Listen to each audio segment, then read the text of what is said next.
This is everything you need to know before Demon Slayer Infinity Castle. We're not going to be diving deep into the manga, character analysis, or anything like that. We are just telling you what happened in the show to get you ready for the finale trilogy. So get ready for some sick action and super sad backstories. The series is set in the Taisho era of Japan, so like the 1910s, 1920s. It's time for a Taisho era secret. Our main character, Tanjiro Kamado, is a sweet sunshine boy with a superhuman sense of smell and a head as hard as a rock. This kid's head is damn hard! The Kamado family are poor charcoal farmers with a deceased patriarch, but they are happy with what they have. Well, happy until a demon breaks into their home and Tanjiro finds his family mutilated. Tanjiro's little sister, Nezuko, is seemingly the only one alive, but slowly turns into a demon herself. Demon Slayer Giyu Tomioka arrives to kill Nezuko, but noticing that Nezuko retains her human emotions, Giyu muzzles her and sends them to his master, Urokudaki. Urokudaki starts Tanjiro's training to be a demon slayer in the water style. Now, we learn more about the lore of this world, specifically about demons and the Demon Slayer core. Demons in this world are sort of like vampires. They're immortal, they can manipulate their bodies, and they can only be killed by the sun or being beheaded by a sun-imbued sword. The more humans a demon devours, the stronger it gets. Demon Slayers, on the other hand, are mortal and fully human. Now, because of the discreetness of the Slayers, demons are a myth in some parts of Japan. Now, there are many styles of training in the Demon Slayer core, with each style posing as its own skill set. Insect breathing, thunder breathing, flame breathing, water breathing. As Tanjiro trains, Nezuko goes into a coma and regains her strength without eating humans. He receives the final task from Urokudaki to qualify for the final selection. If you can cut this boulder in two, I'll allow you to enter the final selection. A test to prove they are capable of handling their own against these monsters. After countless tries of trying to slice the boulder, Tanjiro encounters two of Urokudaki's students, Sabito and Makamo. They teach him about the core breathing techniques. with total concentration breathing, your blood circulation accelerates because your heart rate is faster than normal. Anyways, after 6 more months of sparring, Tanjiro finally splits Sabito's mask. Now this reveals Sabito and Makamo are spirits of Urokudaki's dead students and Tanjiro's completion of the boulder test. Tanjiro arrives at the final selection and prepares to fight the captured demons. The wisteria surrounding the mountain keeps the demons from escaping as it's extremely harmful to them. He comes across the hand demon, the same demon that killed Makamo and Sabito. After swift decapitation, the demon is defeated. Now, what we see next really distinguishes this show from other action sword fighting anime. Throughout the series, we see almost every defeated demon have a backstory, a past that makes the demon come across as understandable to the audience. Now, these demons may come across as malicious, but more often than not, they are a victim of their circumstances. Almost all of their characteristics stem from the trauma they have suffered. Turned and tortured by the moonwalking demon lord, Muzan Kibutsuji, Tanjiro empathizes and blesses the demons before they are released. The next time this man is reborn, please don't let him turn into a demon again. Tanjiro passes final selection along with 4 other students. He is then presented his rank in Communication Crow. Now we learn more about the abilities of demons, specifically the Blood Demon Art. The Blood Demon Art is a special spell that some use to give them abilities. Tanjiro is presented with his new Nichirin sword by Haganesuka, his eccentric dedicated swordsmith. Nichirin swords change color depending on their wielder, and Tanjiro's has turned pitch black. Is it unlucky? No, it's just that it's a little unusual. Informed by his talking crow, he heads out to fight his first demon. He now brings Nezuko in a box that he carries on his back to protect her from the sun. After defeating the swamp demon with the help of the demon Nezuko, Tanjiro heads to the city and comes across the Demon King himself, Muzan Kibutsuji. Now, Muzan is a shapeshifter and is hiding as a human with a wife and child. After creating a demon as a distraction, Muzan escapes the crowd. Tanjiro and the demon victim are rescued by Lady Tamayo, a benevolent demon doctor and her apprentice. So, in order to find a cure for demonism, Lady Tamayo requests 2 things. I'd like permission to study your sister's blood. Second, I need more samples. I'd like you to retrieve them from demons as closely related to Kibutsuji. Meanwhile, Muzan thinks of Tanjiro's appearance, noting that he is wearing the same earrings as a fearsome renowned swordsman. Muzan hires his 2 lower-tier guards to take out our protagonist. Tanjiro defeats the arrow demon with his water forms, and Nezuko weakens the Tamari demon with her superior kickball skills. I did it! Who's the loser now, huh? Tamayo offers to take Nezuko with them, but Tanjiro insists on keeping his family together while continuing their journey. We then meet one of our other protagonists, Zenitsu. Hang on! Don't you interfere! That girl is madly in love with me! Oh, brother, this guy stinks! Thanks! The crew come across an eerie mansion with a child held possibly hostage inside. Just like Tanjiro has super smell, Zenitsu has super hearing. The demon slayers find multiple monsters inside the mansion and are eventually separated. Now, Zenitsu is probably one of the most cowardly characters in anime. You'd wonder how he passed final selection all until he falls asleep. Using thunder breathing, Zenitsu becomes as fast as lightning, killing demons with no struggle. He is one of the most OP demon slayers, again, with a catch. Along with Zenitsu, we are introduced to our other main protagonist, Inosuke. He's, pun intended, boorish, violent, and mastered in the self-taught style of beast breathing. Coming through.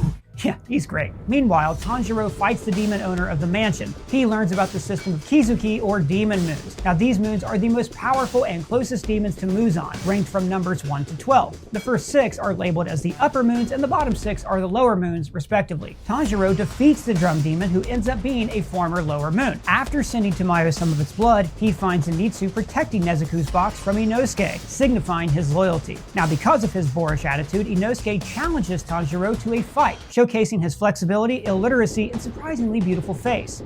We're not done with our battle yet! Let's fight!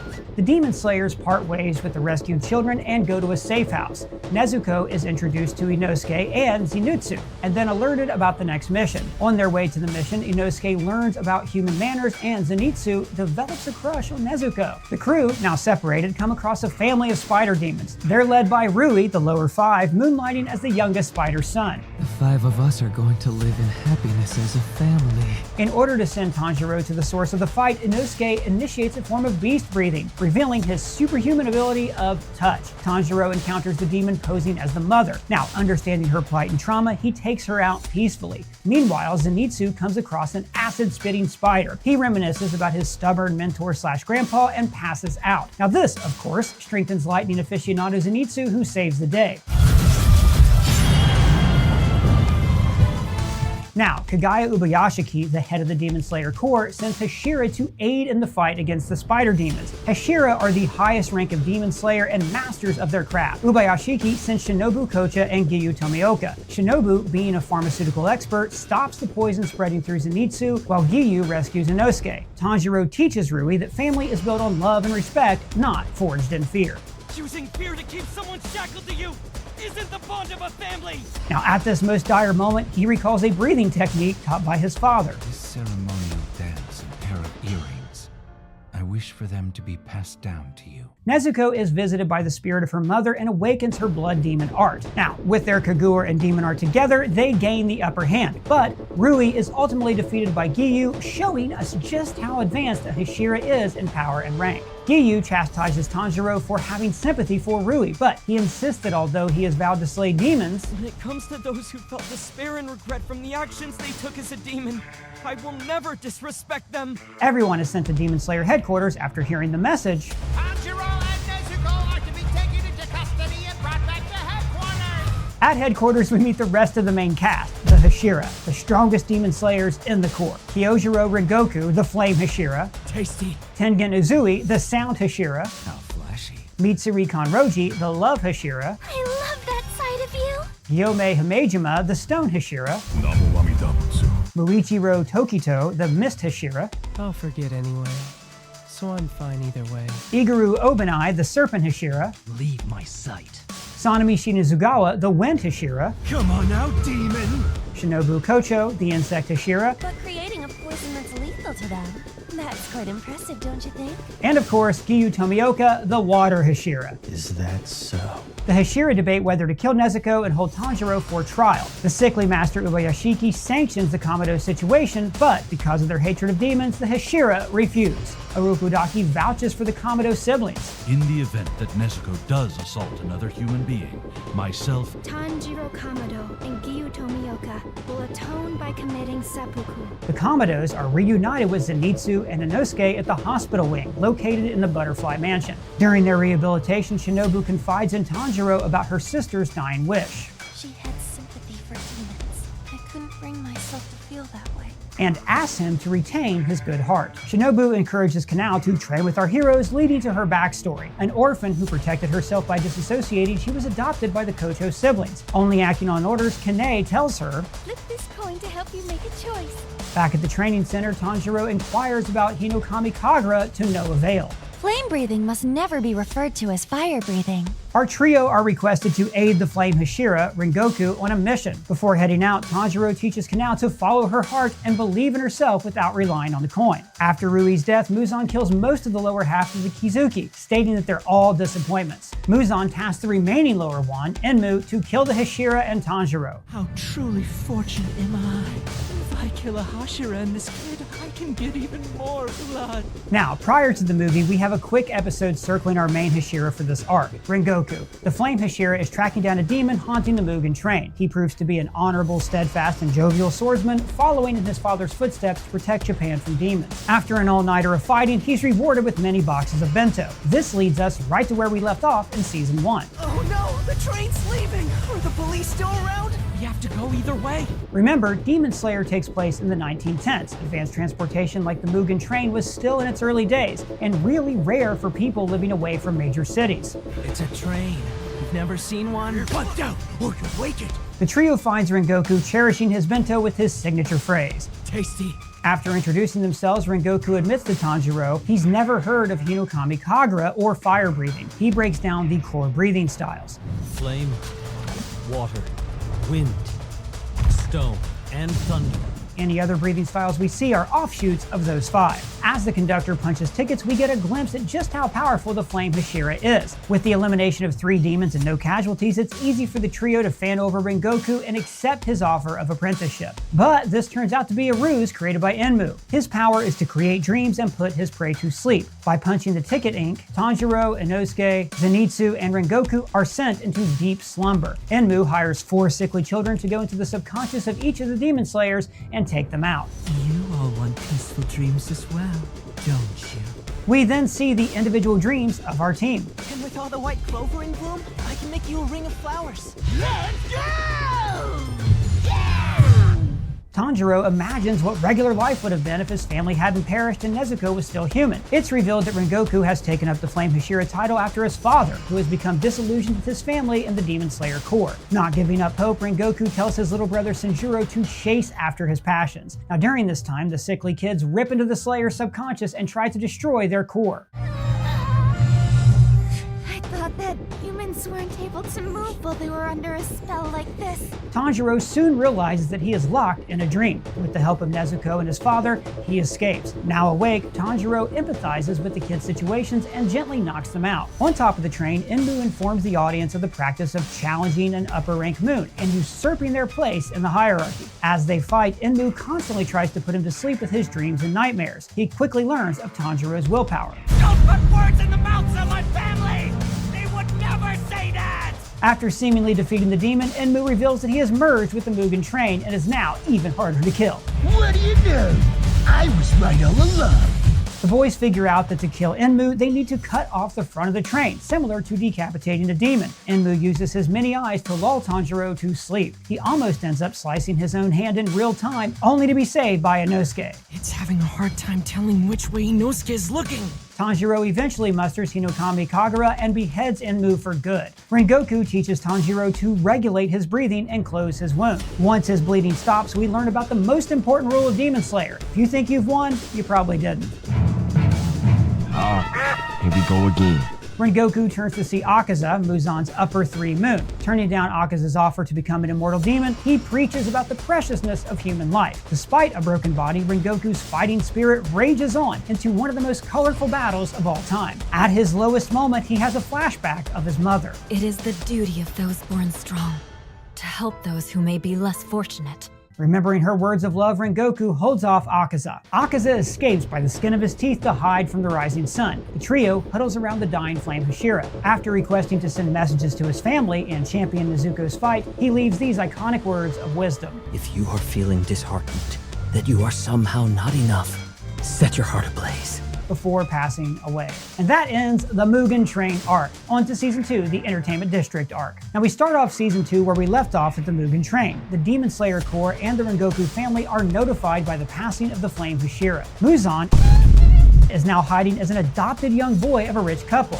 Akaza vows to demolish Tanjiro when they meet again. After some rest, Tanjiro goes to the Rengoku household to deliver Kyojiro's last words and learn more about the Hinokami Kagura. Although the younger brother Shinjiro is grateful, the father Shinjiro is anything but. A drunken mess, Shinjiro attacks Tanjiro, assuming that he is mocking them. He recognizes his earrings and labels him as a sun-breathing user.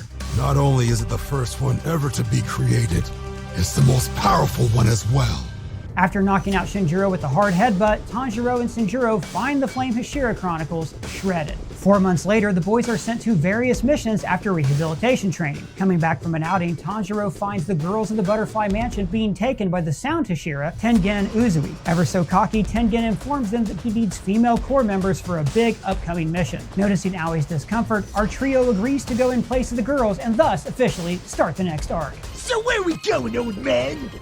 The flashiest spot in Japan that's teeming with lust and desire. Tengen escorts the trio to the Yoshiwara Entertainment District and debriefs them about his 3 ninja wives. What did he say? Yes, 3 wives. With each of them stationed at an entertainment house, Tengen can gather intel on what kind of demon lurks there. However, all their communication goes radio silent. In order to not stand out, Tengen disguises the trio as girls and has them infiltrate each of the houses. These 3 girls are certainly a homely bunch, aren't they? Tanjiro learns that the madam of another house fell out of the window to her death, and girls have been running away from the houses, not paying their debts. One of them being Suma, Tengen's wife. Turns out that women have been going missing for centuries because of a demon disguised as an Oiran, a high-ranking courtesan. Inosuke senses Makio, Tengen's other wife, is in danger. Trying to catch the demon, Inosuke destroys the house and injures the customers. Meanwhile, Zenitsu encounters the demon of the arc, Daki. I've never heard one so ominously quiet before. This is an upper-ranked demon.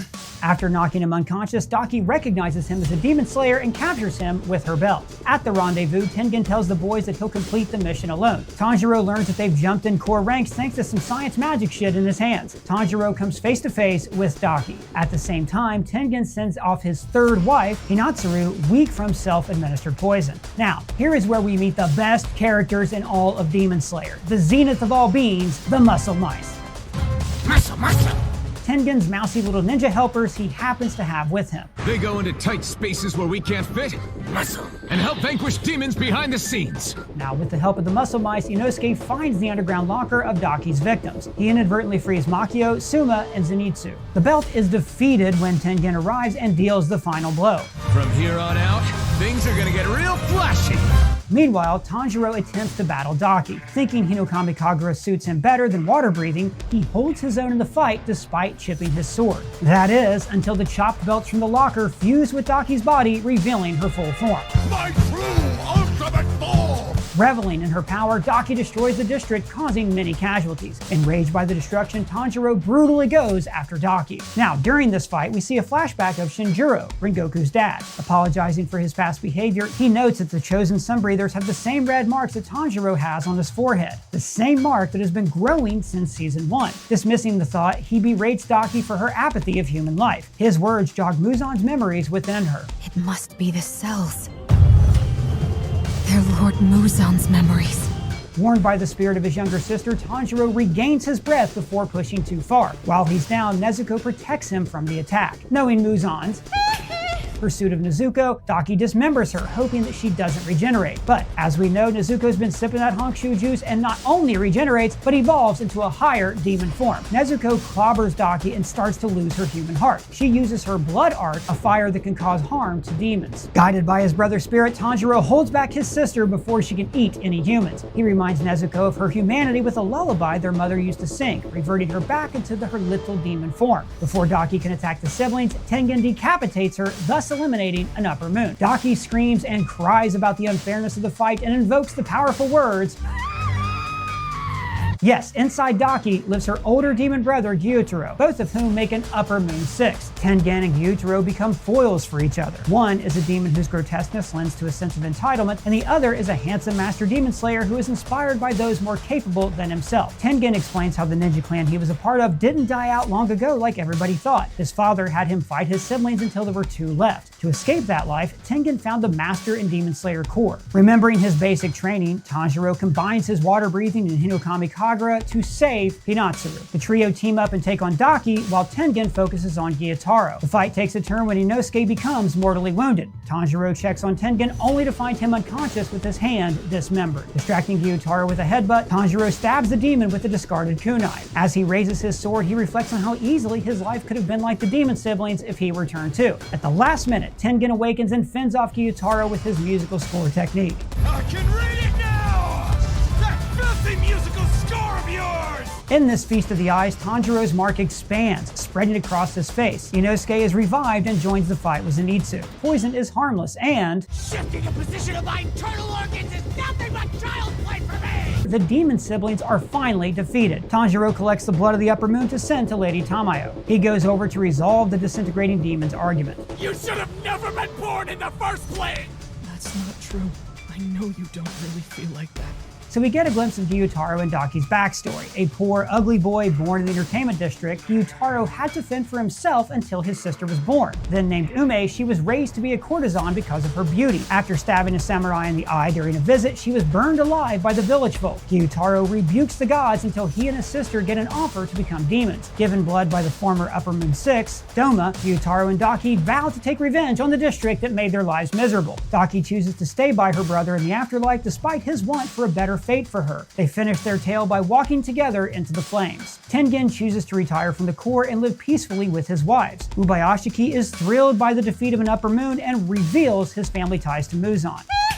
The remaining Upper Moons are all summoned to the Infinity Castle, and that concludes the Entertainment District arc. On to the Swordsmith Village arc. So we finally meet all of the Upper Moons. Gyoko, Upper Moon 5, Hantengu, Upper Moon 4, Akaza, Upper Moon 3, Doma, Upper Moon 2, and Kokushibo, Upper Moon 1. The higher in a rank a demon is, the less humanity they have left in them. Gyutaro and Daki's deaths are the first time in a century that an Upper Moon has been killed. He admonishes the moons for not having found both Ubayashiki or the blue spider lily, the secret ingredients to conquering the sun. Muzan sends Gyoko and Hantengu to scout for intel. Akaza vows to overtake the other moons in ranks. After being sent back to their domains, Doma is revealed to be a cult-like leader to disciples. We're then taken to a dreamlike flashback. The Kamado ancestor is hosting his new friend, the renowned demon slayer with the Hanafuda earrings. The demon slayer has the same face flames as Tanjiro, thus marking him as a sun-breathing user. Remorseful of his losses, the swordsman chooses not to pass down his name. The dream ends with Tanjiro waking up from his coma.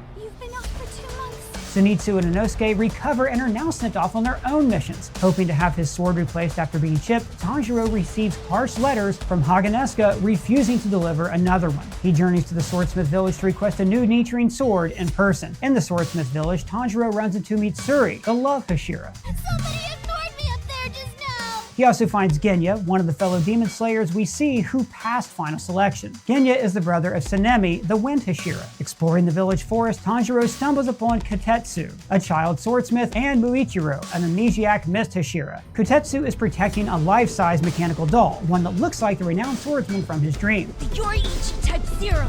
Kotetsu teaches Tanjiro about inherited memories passed on from ancestors. We learn Muichiro is also descended from a sun-breathing user as well, making him a prodigy and able to become a Hashira in 2 months. After training and improving his skills, Tanjiro breaks the doll and reveals a mysterious 300-year-old rusty sword inside. Haganesta, now jacked and swole, offers to restore the sword. Back at the village house, Tanjiro recounts his day to an unwilling Genya. Genya requests solitude after hiding the quick regrowth of his tooth and lack of eating. Meanwhile, Gyoko and Hantengu have infiltrated the Swordsmith Village. Muichiro takes Tanjiro and is about to recall something from his past. Casually, Hantengu waltzes into the room, evading both Muichiro and Tanjiro's attacks. Muichiro decapitates. Upper ranks don't die so easily, and it proves to be the case here too. Not only does Hantengu split in two, but both of the demons seem to get younger and more agile. With Muichiro scattered, Tanjiro and Nezuko are at a disadvantage. But don't worry guys, Genya's got it. Yep, Genya's weapon is a gun filled with Nichiren bullets. Unfortunately, beheading Upper 4 again only makes it multiply younger and stronger. Hantengu, originally based in fear, is now split into 4 demons, each with different powers and new emotions: anger, pleasure, sorrow, and joy. Elsewhere in the village, Muichiro saves Kotetsu from Gyoko's attacking fish.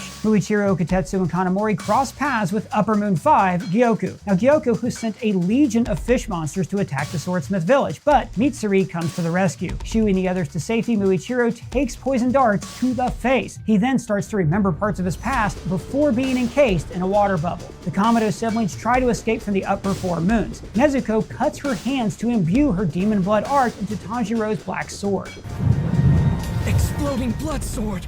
He receives another inherited memory, learning that the legendary Swordmaster's weapon was also black, but turned red in the heat of battle. Anger and pleasure take in the sight of Tanjiro's sword and are also reminded of the swordsman, the same one who nearly beheaded Muzan himself. Taking out the demon temporarily, Tanjiro catches up to Genya, who now seems to be a demon. While Nezuko and Genya keep the upper 4 demons at bay, Tanjiro deduces that there is a 5th demon lurking. Using his super smell, he locates a tiny Hantengu hiding in the forest. As Genya fails to take out the fear demon, we get a glimpse into his backstory. Growing up in a big family with an abusive father, Genya adores his big brother Sanemi. Their mother goes out late one night, so Sanemi goes looking for her, while Genya watches their younger siblings. A monster suddenly attacks their home, killing all of their siblings. Sanemi saves Genya, only for Genya to see Sanemi holding a weapon over the body of their mother. Not understanding their mother turned into a demon and attacked his family, Genya berates Sanemi for killing her. Remorseful of his words, he joined the Demon Slayer Corps to make it up to his big brother. Tanjiro comes in to protect Genya and remind him of his goals to be a Hashira. Just as Tanjiro is about to behead Fear,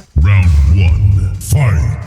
Say hello to the newest upper 4 demon, Hatred. Born from anger absorbing pleasure, joy, and sorrow, Hatred can summon stone dragons by hitting his drums. Meanwhile, Muichiro accepts his demise before seeing a vision of Tanjiro, who gives him words of wisdom. Muichiro, now with his memory intact, recounts his backstory. Orphaned by the death of their parents, twins Muichiro and Yuichiro take over their dad's job. Muichiro keeps an upbeat attitude, while Yuichiro is much more pessimistic and angry. They are visited by Amane, the wife of Ubayashiki. After informing them of their sun-breathing heritage, Amane is sent away by Yuichiro, who admonishes his twin for his naivete. A demon enters their home one night and attacks Yuichiro. Muichiro goes into a rage and demolishes the demon until sunrise. Coming back to the house, Muichiro finds his twin on the brink of death, praying to any divine force to keep Muichiro safe. Emboldened by his twin's words in the present, Muichiro escapes the water bubble and develops his own Demon Slayer mark, like Tanjiro. Muichiro now understands his purpose and defeats Upper Moon 5 with a mix of sword skill and trash talk.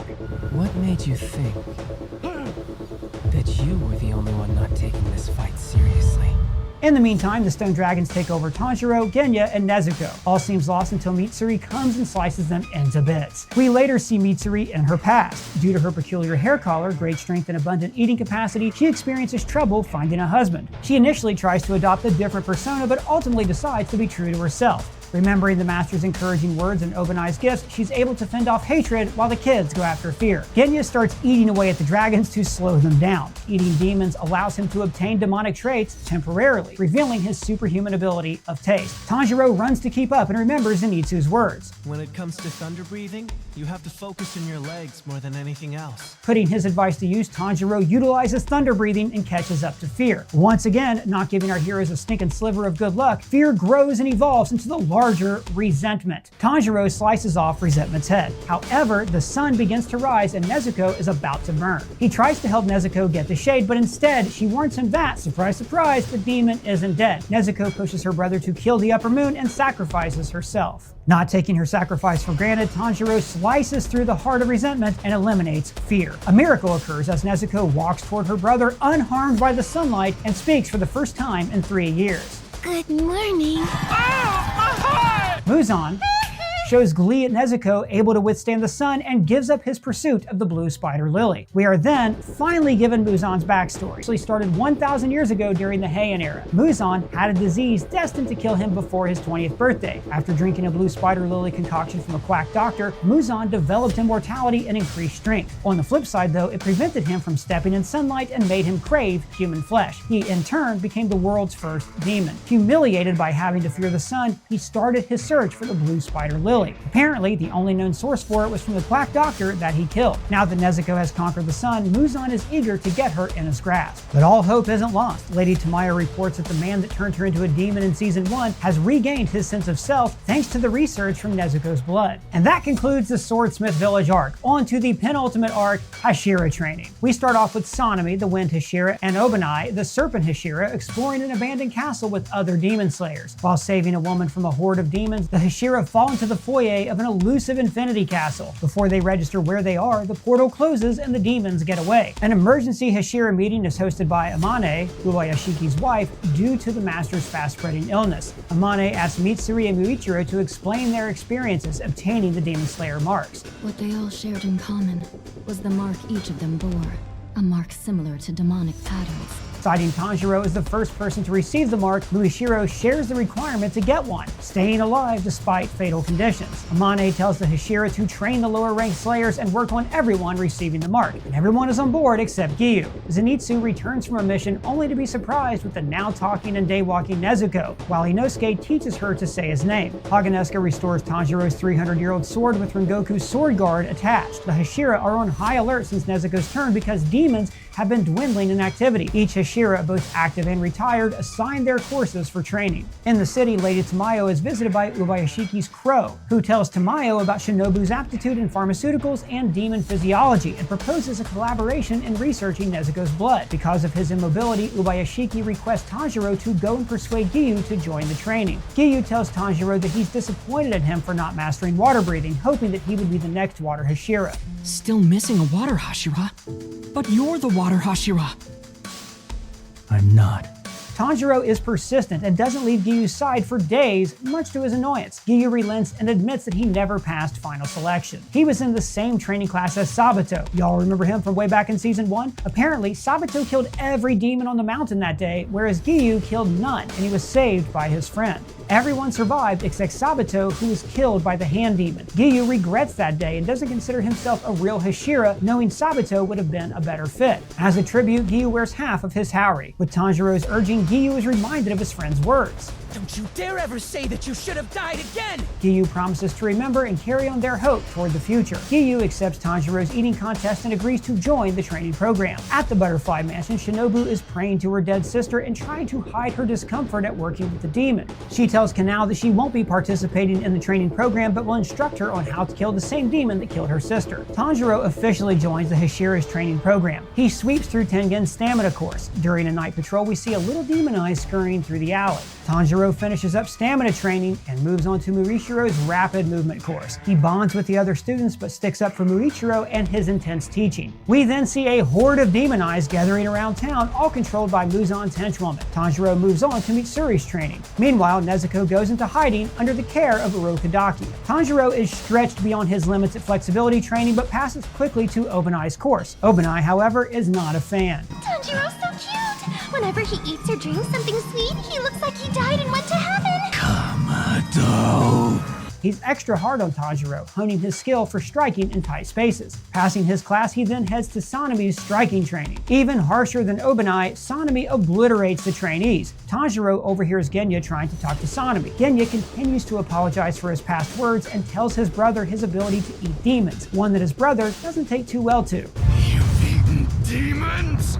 Tanjiro saves Genya from a last-minute attack and berates Sanemi for forcing his brother to quit the Corps. Chaos ensues when a large brawl breaks out, which ends with Tanjiro on the receiving end of a restraining order. Zenitsu and Tanjiro meet up with Inosuke and the other trainees at the final stop, muscle amplification with the blindstone Hashira Gyome. Now, Gyome has the trainees practice straining against a waterfall, carrying heavy logs and pushing boulders. Meanwhile, Muzan's henchwoman, Nakime, alerts her master that she has located most of the core members, but not Nezuko. After both Tanjiro and Inosuke move their boulders, Zenitsu gets an important letter from his sparrow. Gyome praises Tanjiro for his honesty and actions at the Swordsmith Village and recounts his backstory. Originally a teacher at an orphanage, Gyome was well loved by his children. One night, a child leads a demon into the orphanage, offering up Gyome and the rest of the children's lives for his own. 7 of the 8 children die by not following Gyome's orders. Gyome rages violently against the demon to protect Sayu, the last remaining child. The police misconstrue what Sayu says, so Gyome is imprisoned for murder and left to believe that all children are selfish. Despite becoming mistrustful of people, the master reached out and offered Gyome a lifeline. Gyome congratulates Tanjiro for completing his training program and promises to help him in all of his endeavors. During dinner, Genya tells Inosuke and Tanjiro that despite his lack of breathing technique, Gyome still made him his apprentice. Tanjiro finds Zenitsu on top of a boulder after having read the letter, acting a lot more reserved and focused. In the evening, Sanemi realizes that they have been infiltrated. Muzan locates Ubayashiki and finally meets him eye to eye. He mocks Ubayashiki's diseased mortal form, but Amani describes Muzan as smooth